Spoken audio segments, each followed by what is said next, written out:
Hi friends, this is বানি and welcome to my channel. বন্ধুরা, thumbnail দেখে নিশ্চয়ই তোমরা বুঝতে পারছো এই সেন্টেন্সগুলো কতটা ইউজফুল। আমরা প্রতিদিনই এই সেন্টেন্সগুলোকে ব্যবহার করে থাকি। তো এগুলোকে আমরা বাংলা থেকে ইংলিশে কি করে ট্রান্সলেট করব। আজকে আমরা দেখব কিছু ফ্রেজাল ভাবে ব্যবহার করে আমরা এই সেন্টেন্সগুলোকে খুব সহজেই বাংলা থেকে ইংরেজিতে ট্রান্সলেট করতে পারি। আর আজকে যে ফ্রেজাল ভাবগুলো দেখবো সেগুলো যেমন ইউজফুল তেমনই অ্যাডভান্সড। আমরা যখন সেন্টেন্সে এই ফ্রেজাল ভার্বগুলো ব্যবহার করি আমরা খুব সহজেই কিছু বাংলা বাক্যকে ইংরেজিতে ট্রান্সলেট করতে পারি।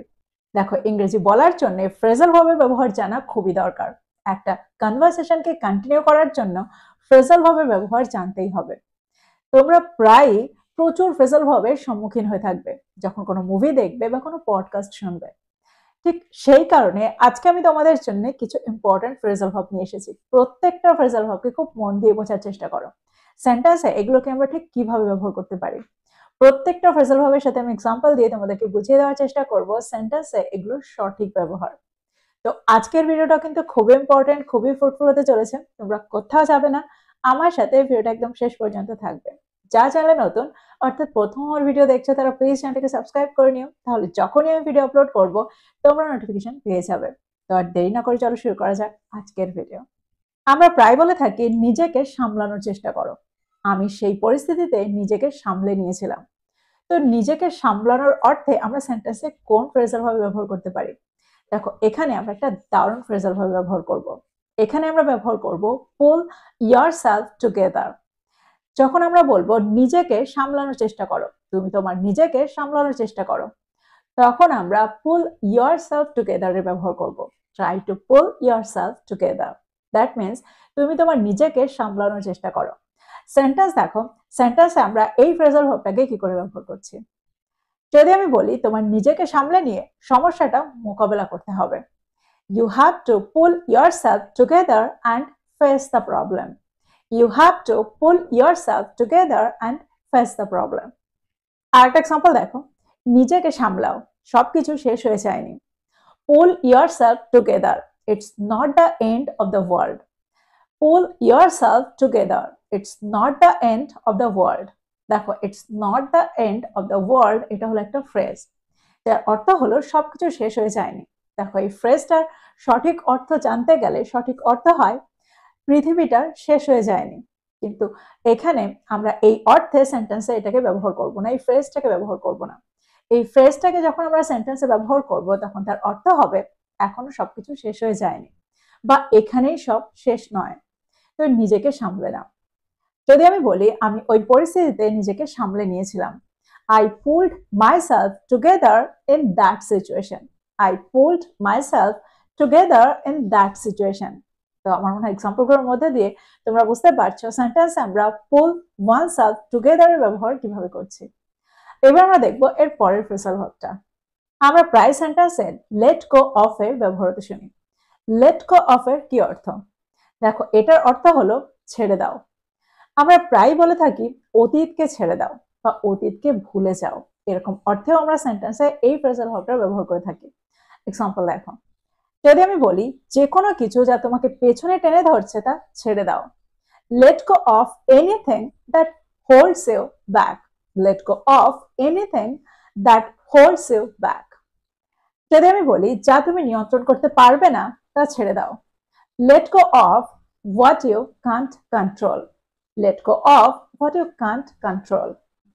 আরেকটা এক্সাম্পল দেখো, আমাদের অতীত ভুলে সামনে এগিয়ে যাওয়া দরকার, বা আমরা এটাও বলতে পারি আমাদের অতীত ছেড়ে দিয়ে সামনে এগিয়ে যাওয়া দরকার। We need to let go of the past and move forward. We need to let go of the past and move forward. তো এক্সাম্পলগুলোর মধ্যে দিয়ে তোমরা বুঝতে পারছো সেন্টেন্সে আমরা let go of কে কোন অর্থে ব্যবহার করছি। এবার আমার মনে হয় খুব সহজেই তোমরা এই ফ্রেজাল ভার্বটা দিয়ে সেন্টেন্স তৈরি করতে পারবে। এবার আমরা দেখবো এর পরের ফ্রেজাল ভার্বটা। আমরা প্রায় বলে থাকি কাজ করার আগে তার ফলাফলগুলো আগে থেকে ভেবে নিও, অর্থাৎ আগাম ভেবে নিও, আগাম চিন্তা করে নিও। তো এরকম অর্থে আমরা সেন্টেন্সে কোন ফ্রেজাল ভাবে ব্যবহার করব? এখানে আমরা ব্যবহার করব think ahead. Think ahead. যদি আমি বলি আমি আগাম ভেবে লক্ষ্য নির্ধারণ করতে পছন্দ করি, I like to think ahead and set goals. I like to think ahead and set goals. যদি আমি বলি আমাদের সম্ভাব্য চ্যালেঞ্জগুলো সম্পর্কে আগাম ভাবা উচিত, we should think ahead about possible challenges. We should think ahead about possible challenges. একটা এক্সাম্পল দেখো, যদি আমি বলি ব্যবসায় আগাম ভাবাটা গুরুত্বপূর্ণ, it's important to think ahead in business. It's important to think ahead in business. তো তোমরা বুঝতে পারছো আগাম ভেবে রাখা, আগাম ভাবা বা আগাম চিন্তা করা এরকম অর্থে আমরা সেন্টেন্সে এই ফ্রেজাল ভার্বটাকে কি করে ব্যবহার করছি। এবার আমরা দেখবো এর পরেরটা। আমরা প্রায় কোনো একটা ব্যাপারে কারোর সাথে আলোচনা করতে পছন্দ করি আর তার থেকে প্রতিক্রিয়া পাওয়ার চেষ্টা করি। দ্যাট মিনস কোনো একটা আইডিয়া নিয়ে কারোর সাথে আলোচনা করে তার থেকে সেই ব্যাপারে প্রতিক্রিয়া পাওয়ার চেষ্টা করে থাকি। তো এটাকে আমরা কি বলবো? যখন কোনো মিটিংয়ে আমরা একজনের আইডিয়া আরেকজনের সাথে শেয়ার করি আর সেও সেই ব্যাপারে কিছু বলে, এই ব্যাপারটাকে, এই আলোচনাটাকে আমরা ইংলিশে কি বলে থাকি? এটাকে আমরা বলবো bounce of. Bounce of. Example দেখো, যদি আমি বলি আমি তোমার সাথে কিছু আইডিয়া আলোচনা করতে চাই, দ্যাট মিনস কিছু ধারণা আলোচনা করতে চাই। I want to bounce off some ideas with you. I want to bounce off some ideas with you. আরেকটা এক্সাম্পল দেখো, যদি আমি বলি আমরা মিটিং এর সময় ধারণাগুলো আলোচনা করেছিলাম, we bounced off the ideas during the meeting. We bounced off the ideas during the meeting. যদি আমি বলি আমি সব সময় আমার দলের সাথে নতুন নতুন ধারণা নিয়ে আলোচনা করি, I always bounce off new ideas with my team. I always bounce off new ideas with my team. তোমরা বুঝতে পারছো বাউন্স অফ এর কি অর্থ। আমরা প্রায় বলে থাকি তার মনের মধ্যে বিষয়টা ভালো করে গেঁথে দাও, দ্যাট মিনস তাকে ব্যাপারটা ভালো করে শিখিয়ে দাও। তো এরকম অর্থে আমরা সেন্টেন্সে ড্রিল ইনটু ব্যবহার করে থাকি, ড্রিল ইনটু। এক্সাম্পল দেখো, তিনি তার সন্তানদের মধ্যে সততার গুরুত্বটা ভালো করে গেঁথে দিয়েছিলেন। She drilled the importance of honesty into her children. She drilled the importance of honesty into her children. আরেকটা এক্সাম্পল দেখো, অধ্যক্ষ ছাত্রদের রুটিনে শৃঙ্খলা গেঁথে দিয়েছিলেন। দ্যাট মিনস এই ব্যাপারটা, শৃঙ্খলাটা খুব ভালো করে শিখিয়ে দিয়েছিলেন। সেন্টেন্সটা কি হবে? The principal drilled discipline into the students' routine. The principal drilled discipline into the students' routine. তো তোমরা বুঝতে পারছো ড্রিল ইনটু কে আমরা কিভাবে ব্যবহার করছি। যখন আমাদের অর্থ করতে হবে এই ব্যাপারটা, এই নিয়মগুলো তার মধ্যে ভালো করে গেঁথে দাও, তখন আমরা সেন্টেন্সে ড্রিল ইনটু ব্যবহার করে থাকি। এবার যে ফ্রেজাল ভার্বটা আমরা দেখবো সেটা হলো reach out to. Reach out to, যার অর্থ হলো যোগাযোগ করা। আমরা প্রায় কারোর কাছে একটা সমস্যা নিয়ে যাই বা একটা থট নিয়ে যাই, এরকম অর্থে আমরা সেন্টেন্সে এই স্ট্রাকচারটা ব্যবহার করে থাকি। এক্সাম্পল দেখো, ফর এক্সাম্পল আমি সাহায্যের জন্য আমার শিক্ষকের সঙ্গে যোগাযোগ করব। I will reach out to my teacher for help. I will reach out to my teacher for help. আরেকটা এক্সাম্পল দেখো, যদি আমি বলি তারা সাহায্যের জন্য স্বেচ্ছাসেবকদের সাথে যোগাযোগ করেছিল, They reached out to the volunteers for help. They reached out to the volunteers for help. তো তোমরা বুঝতে পারছো রিচ আউট টু এর কি অর্থ।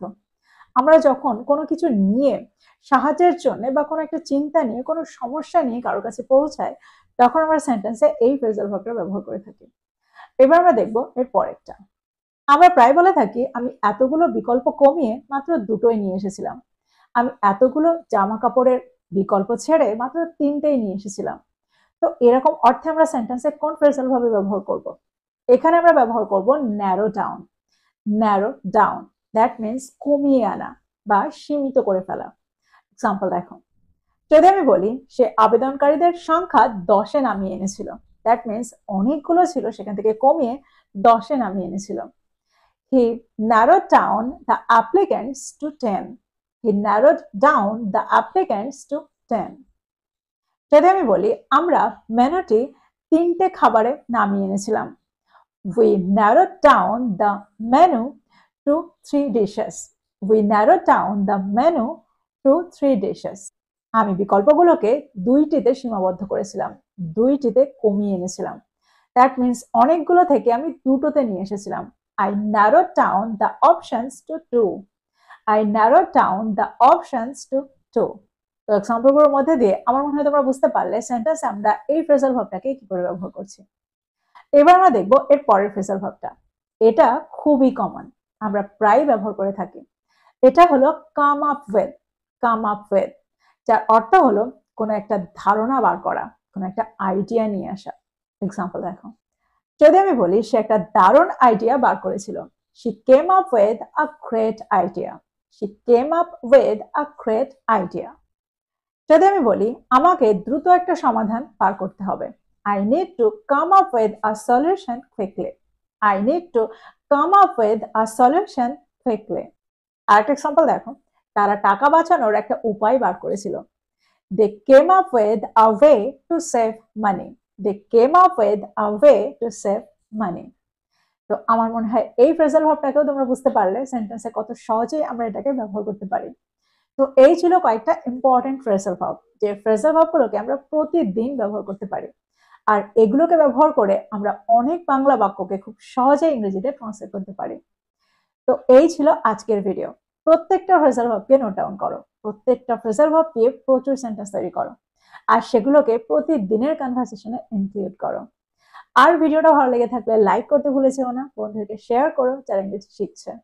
So this is all about today. I will be back with another video. Till then, take care. Thank you for watching this video. Bye bye.